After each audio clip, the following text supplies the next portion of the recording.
So he's saying politics is one thing. It has, like you said, it has its own value, right? And it plays its own part in the lives of the populace and everything else. But God has to be given his due as well, and his due is much greater. So what he's doing, I think, is he's creating this distinction so as to prevent idolatry. Pointing out its humor is important. But yeah, I asked the question, by the way, before. How do you avoid idolatry in politics? Yeah. Okay. Yeah.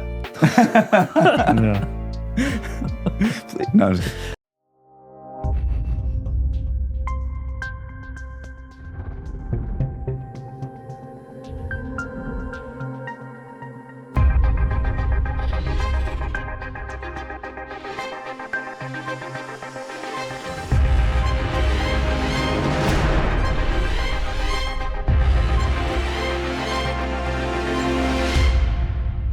Father Simon, you sure look different today, man. Yes, yeah.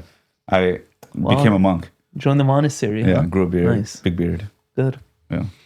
Well, so is whoever sits here the host? So he's a host? No. We Father decided Angulo, lead the way. Tend us. Please. Tend your flock. You guys Tend your came up flock. with the idea about what we're going to talk about today, right? So, But you're sitting in the chair. okay, then whisper to me what you guys were going to talk about. All right, ladies and gentlemen, watching Feeding Fathers, welcome to another episode. On today's episode, You got to look at the camera. yeah. On today's episode, we're going to be discussing politics, both its failures and also where it has a place in society. Who would like to start off this discussion? Kick it off for us, Father Daniel. All right. So the Gospel of Mark says this. Jesus said to them, "Render to Caesar the things that are Caesar's, and to God the things that are God's." And they were amazed at him. So I think that should be a good starting point for the topic at hand, Mr. Host. Who's Caesar? Yeah, give us some context. What's going on in that passage for Jesus to say that? You want me to read the... Please. Or just I don't wanna paraphrase read it. Okay. So... I hope you know what's going on there. I'm out. What's going on? Where's Father Simon? Bro? Bring this guy back. I think one of the main things to sort of exegete from what Jesus is saying here is the idea of you live in a society, therefore, you're not absorbed by it, but you go along with it. Render to Caesar what is Caesar's. Okay. When they're living a time in an empire, you have certain emperors that you have to render certain taxes to, respect to, or whatever. But he qualifies it by also rendering to God what is God's. And he's making a very big distinction between the two. And I don't think they should be sort of mixed in together, or else he would have not qualified it, kind of thing, Mm-hmm. So it's not that we could eradicate having to pay taxes, having to, live throughout society by doing our own thing, in a relative way. But, you do the bare minimum, and you more importantly render to God what is God's, which is all glory and worship. The context, the part before that is where they say, do you pay, should we pay taxes to Caesar or not? And then he grabs a coin and he says, whose image is this on the coin? And they say it's Caesar's. And he says, okay, cool. Give to Caesar what is Caesar's, give to God what is God's, right? So on the coin is Caesar's image, so it looks like the coin belongs to Caesar. Fine. But he says, essentially he's saying, who cares about that? Give to God what is God's. What is God's? It's our whole person. It's our bodies, it's our souls. We're created in God's image. The image of God is imprinted upon us analogously to the way the image of Caesar is imprinted on the coin. And so wherever the image is, that's to whom that thing belongs. You know what's cool about our liturgy? If you guys notice in our priestly prayers during Gramshar Sapra, the doxology at the end always says, our bodies and souls, That's how it always ends. So it's interesting that you said that. Yeah. Mm-hmm. I think implicitly, Jesus is also saying that there is a place for Caesar in our existence and our society. There is a place for politics. It has a function. And while Jesus says that, One of the things I think that's worth noticing about everything that Jesus says in conjunction with this is that he could have spoken about a lot of things, and we know that he did, as St. John attests towards the end of his gospel. He spoke about a lot of things and did a lot of things that are not recorded. But what was desired to be recorded was, the spreading of the gospel, the spreading of God's kingdom. So while politics does have this place in society, I think it's worth paying attention to what Jesus does spend his time doing, what Jesus does spend his time talking about, which is not... Okay, we're starting to laugh now because one of the producers is crawling on the floor and trying to not be detected by the camera. So we're calling him out. Yeah. Did it work? Yeah. So, yeah. Okay. I like that point too. Okay. Yeah. That was good. So sorry. Let me just kind of like end my idea. So he spends a lot of time talking about one thing and not another, about certain subjects and not other subjects.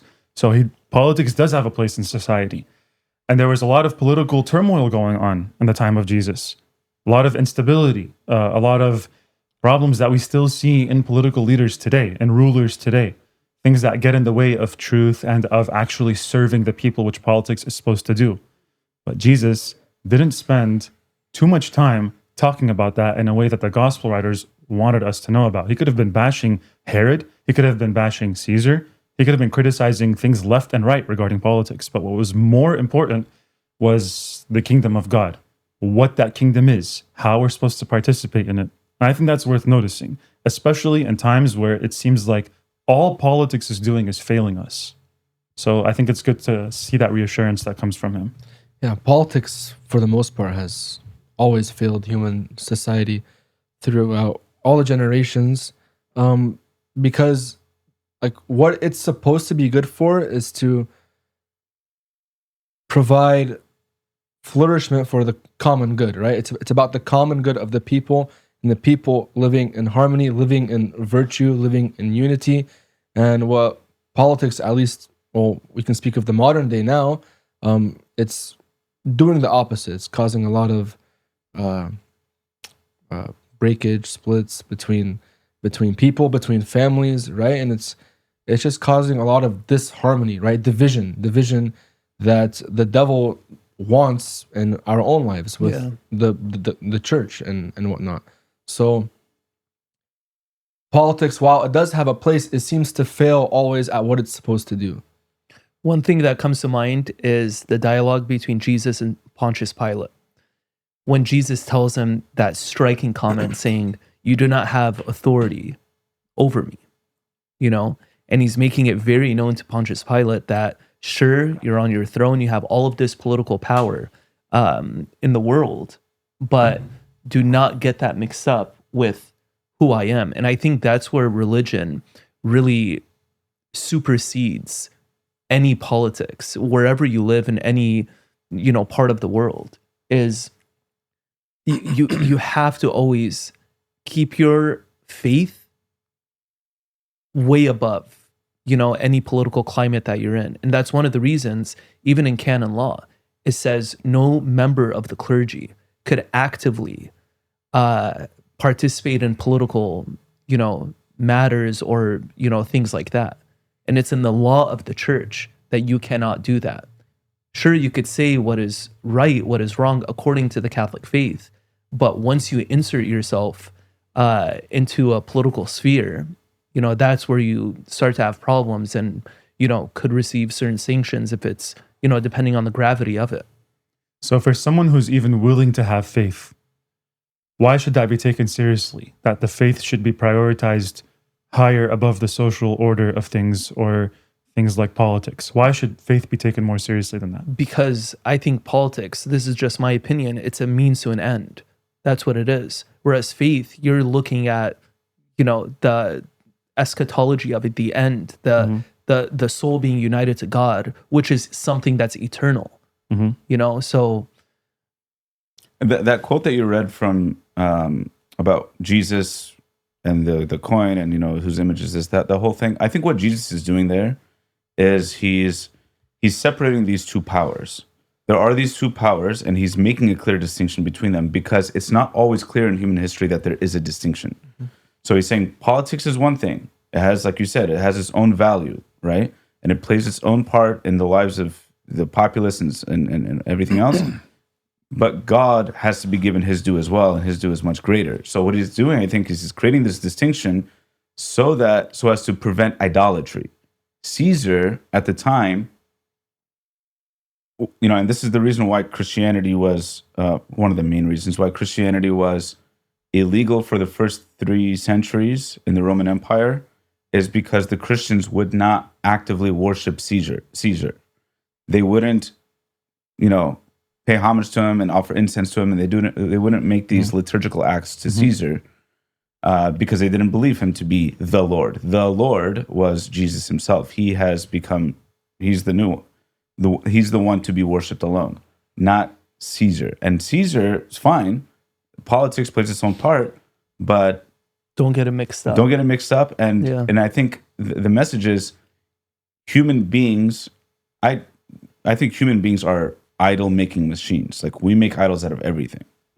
Politics is one of the dangerous things that we can easily make into an idol, and I think we have done that now because of the level of power that it carries over the lives of people. It's a beautiful checkmate in what you said is now the Pope, one of the titles he has is Pontifex Maximus. That was a title that emperors used to have because they would see them as Lord, and they would come to bring the good news and whatever. And you see this big transformation. Even in Rome, where you have the Pantheon, what was once a place of worship for, idols, you now have a beautiful church inside. Is that right? Nice. The word evangelion, right? The Greek word evangelion, we say, we use that word in Chaldean, which is gospel. That word evangelion, gospel, was the pronouncement of the emperor to the people. And it's translated as good news, but the role that it played was, this is what the emperor is saying, the emperor, the Pontifex Maximus, right? Is saying to the people, and it is good news. It's always good news for the people, right? Because he's their savior, he is their Lord, he is their provider, their father, all these things. He's the on the hierarchical structure, he's at the top of the pyramid of their lives, right? And then Jesus comes, and the gospel writers come and say, no, the real evangelion, the real gospel, is that of Jesus Christ, who is the Lord. And so there's this competing narrative that the Gospels present between Christ and Caesar, or in today's context, Christ or any political party or any political idea or whatever. Who is actually the Lord of your life? Who's the savior of your life? Are you going to invest all of yourself and all of your hopes into a political party or a political figure or an activist program or whatever it is, a policy change? And are you going to put all of your hope into some earthly thing, or is it going to be the Lord of heaven and earth? Do you know what's a good testament to why there should be this big separation where we should stand? Is because it sort of, politics reveals itself. I know in my lifetime, every time there's a presidential election, what do they say? This is the election of our lifetime. Our lives are every single one, no matter who's running. This election matters more than any other election that has ever happened. In the This is the end of democracy if it doesn't go our way. This will change the world forever. Every single election. And if you don't believe me, go back and... Yeah, it's true. Yeah. I think what you brought up, Father Ankita, about humans being idol-making machines and falling potentially into the trap of worshiping a political system or a political figure is a good point to bring up, especially if that human claims that they are also a Christian or subscribe to a faith that has to do with salvation, because to navigate that distinction is crucial. So for a Christian, how...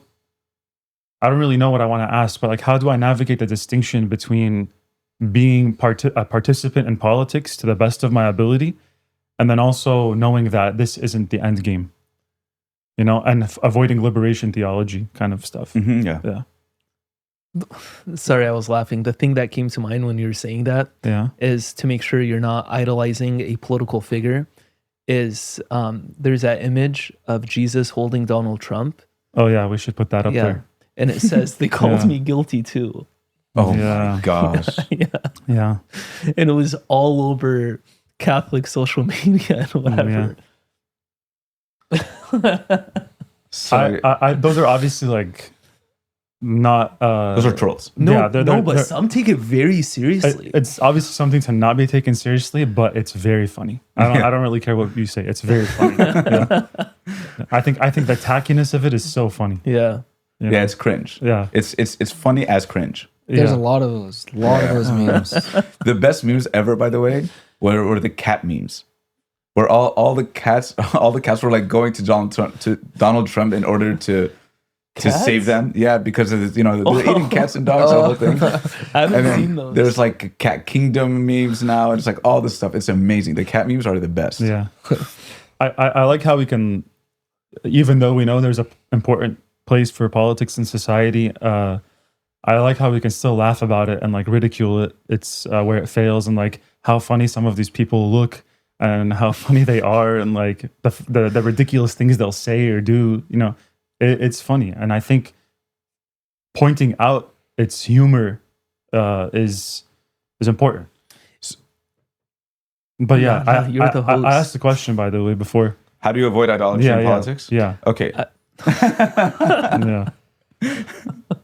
No, I'm just kidding. Okay. How do you avoid idolatry in politics? Okay, so you mentioned like kind of offhand at the end of that question, how do we avoid liberation theology type stuff? Because I think that's like the end result of falling into that tendency completely. Right. Yeah. Liberation theology is all about. Okay, it uses Marxist tactics to reshape society according to the vision of the kingdom of God. But what it ends up doing is it ends up encapsulating the kingdom of God from within this world. Simulation, right? Yeah, and it traps the kingdom of God in this world and doesn't leave space to transcend it. Which means that liberation theology ends up just trying to create a perfect society on earth. That's the problem. The problem with that is it's Under the banner of Christianity. Yeah. And as if this was the mission of Christ. Okay? And as if they're in continuity with Jesus' mission. The problem with that is obviously, one, just factually, that's impossible. If anybody was going to create the perfect society, it would have been the Roman Empire or later on the Catholic Church. Okay, if it had political power, and when it had political power, it didn't create the perfect society. Or it would have been Jesus himself, spearheading exactly, the movement, and when they wanted Jesus, then when they wanted to crown Jesus king so that he can be their king, he ducked out from among them and went away because he said, "This is not what I came for." When He took on the crown of thorns instead. he took on the crown of thorns instead, exactly. The devil's third temptation is he showed him a vision of all the kingdoms of the kingdoms of the earth and their glory, and he said, if you just fall and worship me, all these will be yours. Almost as if just sell your soul. It's not that big of a deal. Just offer incense to Caesar. It's not that big of a deal. And look how much good you can do. You're Jesus. You're the Son of God. You have all the teachings. You have all the ways. You have all the power. You have everything to make this a perfect place. Just do it. It's not that big of a deal. He obviously could have done that, but didn't, because that's just not the way. There is no such thing as a perfect society on earth. We're not made for the earth. How do we avoid idolatry, like political idolatry? That's what we have to have supernatural faith. That's how. We have to actually believe that God is real, that God has established a perfect relationship, a personal relationship with us, that we have access to that relationship, and that we're made for infinitely more. And not cut ourselves short by saying, let's do the best that we can on this earth. This is all we've got. Another way I would respond to your question is to not be so absorbed within the political sphere, because if all you're doing is going on the news, looking at the polls, looking how tight the race is, what's at stake, this is a election of our lifetime, all of these things. And then you come and complain and say, oh my gosh, I have so much anxiety and it's through the roof. Yeah, obviously, because it not only causes so much chaos in someone's, mind about what's going on, but it also causes chaos within the soul. Because really, if you're that obsessed with politics and what's going to happen, I mean, it's without a doubt, it's inevitable that you're going to treat it as some sort of idolatry. Yeah, I think if you're a Christian, you can definitely be an observant member of society and look and see that there's a lot of global policy issues, economic issues, social justice issues, judicial system issues, whatever you want to call it, legislative issues, from the level of the federal government all the way down to like a grassroots level. You can look and observe all of that. But if you're letting it ruin your day, if you're letting it cause you to hate people, something's wrong. You don't have that Christian peace in your mind and in your heart, or you've misunderstood it and you've taken your life in another direction. If you are letting it ruin your day and ruin your relationships with other people, then you don't have that belief that's transcendent that you were just talking about, Father Enkidu. And you don't believe that actually at the end of the day, Christ is king. You don't really believe that. If you do that, then that's rendering to Caesar everything, not what is Caesar's. That's everything. I'll give an analogy here, actually. So people work, right? An engineer, let's just take a man that's an engineer. He's married and he has kids and he's an engineer. He makes a decent amount of money for his family and things like that. The work, his job, his career is in service of his family and ultimately of God, right? If he idolizes his work, in which case he's neglecting his spiritual life and he's neglecting his time with his wife and kids, and instead, in the name of providing for his family, he's devoting all of his time to his career to bolster it up and eventually make more money and so on, then he's getting close to creating an idol out of this thing. And he's taking it too seriously. On the other side of that, if he doesn't take it seriously enough at all, because he says, well, who cares? This is just an earthly thing. And, I serve God at the end of the day and I don't really care about this stuff. And if he doesn't take it seriously at all, then he's harming his family. So politics is very much like that. It's not something that we're supposed to obsess over and idolize as if it's the end goal of all things and it's our savior if we get the right political party and the right candidates in there, the right policies and things like that. It's not going to save us, no matter how good it is. Yeah. On the other hand, we should be participating in it. We should know what's going on politically, and we should vote, for example, and we should talk to people about these things and have these kinds of conversations and do these kinds of good. Like, be a participant in it because you are participating eventually in the society that you're creating for your children.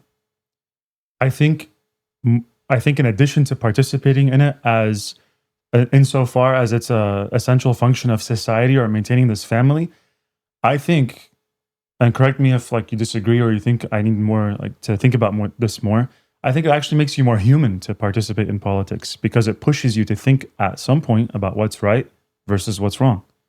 And I know that's going to be different based on someone's how to the extent which someone's conscience is formed, but by pushing you to think and exercise your intellect and your will to the point of is this moral? Is this immoral? Does this enhance humanity or does it decrease from the dignity of humanity? When you start considering those kinds of questions, you're engaging in activity that I think is just much more human, making you much more human, making you reach your potential as a decision maker, as someone who can say yes to what you will eventually learn that God's will is, or no to that. You're right about it being a good intellectual exercise because it's not me trusting this, news anchor behind the screen or whatever. Sure, these are the things that are happening. Let me go and search for the objective truth myself, and you're right. It's a good exercise and at least you know what's going on. And then that fulfills what you said about, partaking in a better society for the future generations and whatever. This is one of the beautiful things about the founding of the United States, actually, is that it is officially a republic, a democratic republic, right? So the people rule. That's the idea. And I think it's much better than most other systems out there, democratic systems out there. Yeah. I have some of my disagreements with it. It's kind of like hyper emphasis on freedom and things like that. I think are misguided. But as a political system, it's really good because the people rule, which means that the people are going to dictate the society that they're going to live in.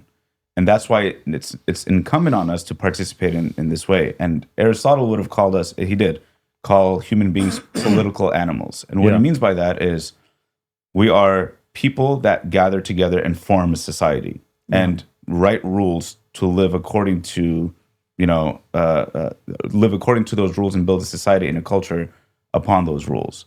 And that's a good thing. That's a much better thing than just being ruled according to the whims of some guy. If there's like a tyrant or something that decides he's going to take advantage of all the people, we get to participate in this. We're given the opportunity to share in the formation of the society that we're going to live in and that we're going to pass on to our children. And we should, I think, take advantage of that too. This especially hits home for us, being from Iraq and being under so much, tyranny and political disruptions and, what have you. This is a blessing from God, because there's no such thing as, the people being able to vote. Sure, there's voting now, but no, there's a lot of corruption that exists. Exactly.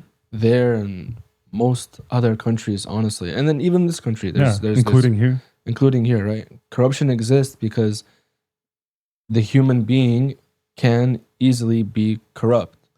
And when the human being is corrupt and is power seeking and power hungry, they're going to do all that they can to remain in that power and have control.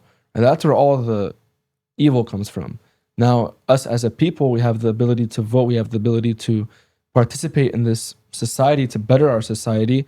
When we become enraged and upset and obsessive over what these political leaders are doing, we're kind of almost in a way falling into the trap that they're making for all of us, where we become submissive to them in some way, right? We're going back to the worship. We create them as idols because we imagine them to be this perfect leader. They're not. No one is a perfect leader. No human being on earth will be that. You notice in the West in general, but in the United States particularly, the more Christianity declines, the more the struggle for power and the fight for power is strengthened, right? The more you see the divide in the country, and the more you see both sides or different sides fighting for more and more authority, right? And more power to exercise over the people. And the more the people are willing, in fact, to give the authority that's been given to them, to give that power over to politicians, right? The more they're willing to do that. And there's a correlation there. The Christianity's decline is the increase of tyranny and power-hungry people. And Tocqueville said that. Tocqueville is a French philosopher, French political philosopher in the 18th century. Came to the United States, analyzed it, things like that. Wrote a book called Democracy in America, and he said that the U.S. Constitution lives on Christianity, and without Christianity, it's going to begin to crumble. Right. So it's interesting that for the sake of politics, the best thing that you can do for the political world is to actually be more faithful to Christ. Because what that does is it offsets that kind of human evil incentive to grab more and more power and to take control over things. When God fades into the background, somebody's going to have to take his spot, right? But when God is always at the surface and always in the foreground, always in view, and everybody understands Christ is Lord, Christ is King, then politics is checked itself. Its power is very much balanced. I want to also go back to what Father Chris said about you searching for the truth yourself. And that, first and foremost, it allows you to play a part in, making sure we have a better society. But it also plays a part in not allowing you to be a product of tyranny. Machiavelli said, the first thing a tyrant would do and should do is not educate his people. You see this time and time again, the burning of the books with Hitler. Why do you do that? Why? Because you do not want your people to be educated so that you can rule them the way that you want. And if you become a product of that, of just being swayed, not being like John the Baptist, where you're so molded into your, position, you being so molded into virtue and what God called you to, then you're just a reed being swayed by the wind. You don't know what you're voting for, except for all of these, things that you're hearing from other people, and that's it. You do become a product of that.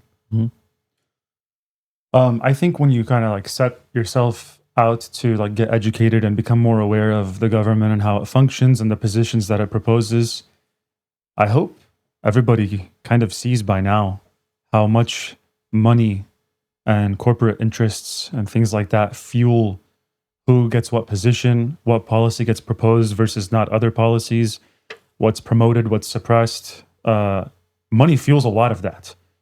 And bending rules fuels a lot of that. And getting around loopholes fuels a lot of that. It reminds me a lot of the people of Israel in the Old Testament. You start to see a lot of laws and traditions building upon each other in addition to what God has communicated through Moses.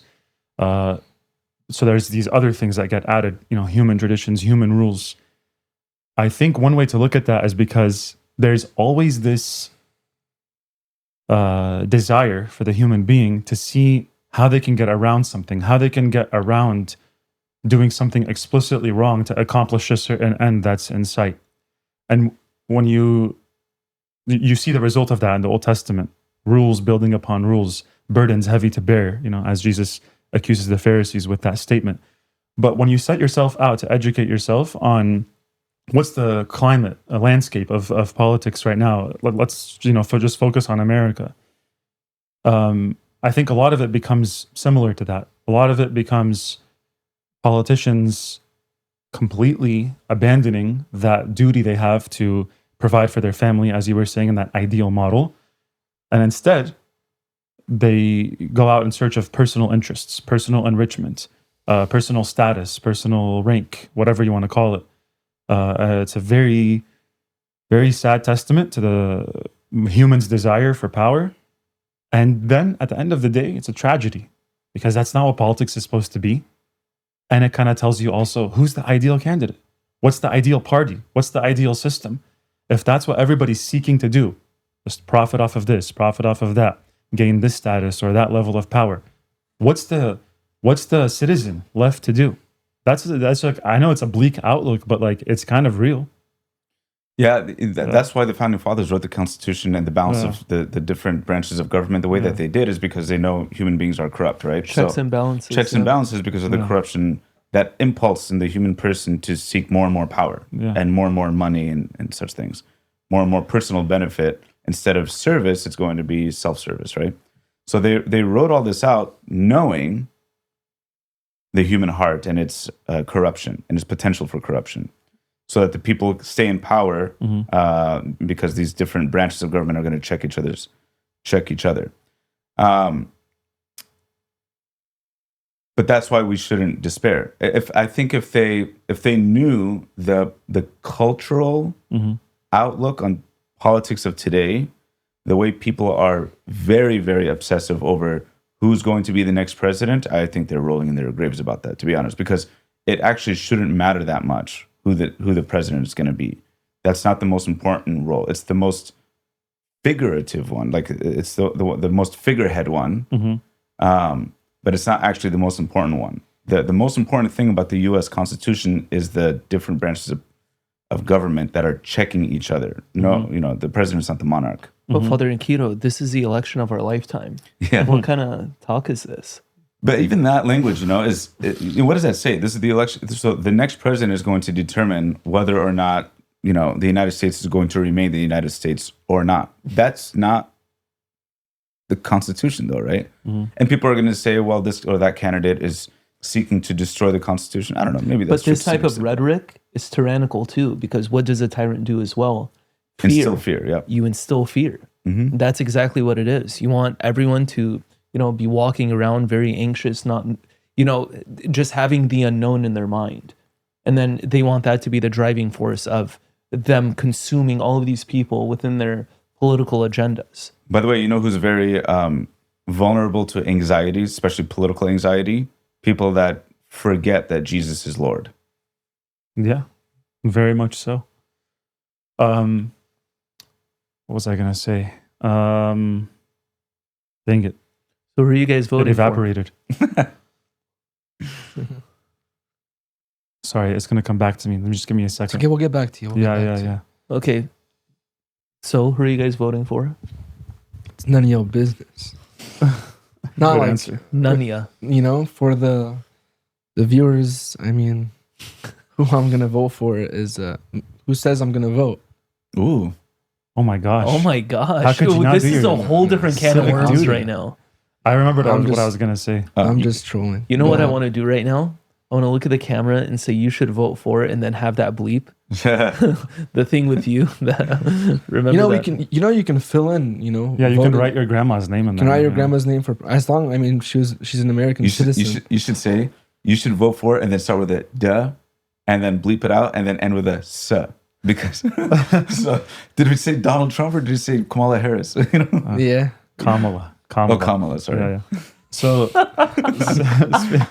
speaking of the Constitution, I didn't know you have a devotion to the Constitution now, but I admire how you would Likes Paul. bleed on the flag to make sure the stripes stay red.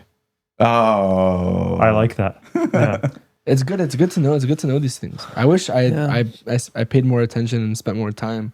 World history class. in 8th grade government. In 8th grade government, even like I enjoyed those classes. we had politics classes in college. I just there's American history is very interesting. It is. We had It's fun. Yeah. It's fun to learn about like how everything came to be, all the battles, all the struggles. It's a good story. We had That's a easy. class in our canon law program called That it was few. called Religious Liberty. Just it was a cool class. Yeah. Wow. Time flies when you're Yeah. discussing politics, huh? Yeah. Fun topic. So Yeah. vote, do what you're supposed to do. Like this is not a podcast to endorse specific people, Yeah. Yeah. but just remember, never forget. Always have this in the back of your mind, in the front of your life, that Jesus Christ is King. Vote for? So Opa Greek Restaurant and Grill. Where is it? No, Cajon. It's off of Main Street in El Cajon. Yeah. Yeah. I've been here a handful of times for like breakfast. Honestly, amazing. Yeah. Did they sell Well, we're not eating Gyro? breakfast right now. I don't know. When I go, I just get like the tikka, the kebab, eggs, chilla fry. Yeah. Very, Yeah. very good. Opa?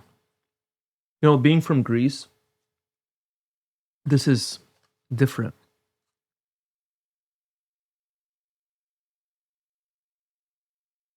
Yeah. I Quality wish we of the had. meat is very, very good. I wish we had some gyros to really test their Greek cuisine capability. That's way too troll. That's very troll. Honestly, What's troll? What does that mean? troll. Very good. Good meat, good rice. Good meat. Yeah, it's very good meat. Yeah.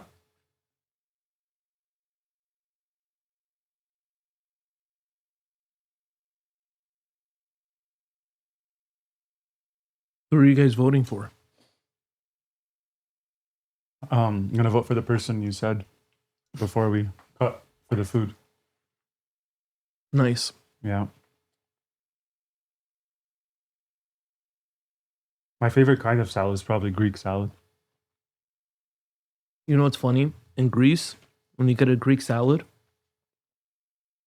they put a block of feta. It's not like shredded feta. It's a block of feta right in the middle of it. And you got to break it down. I wouldn't be able to do that.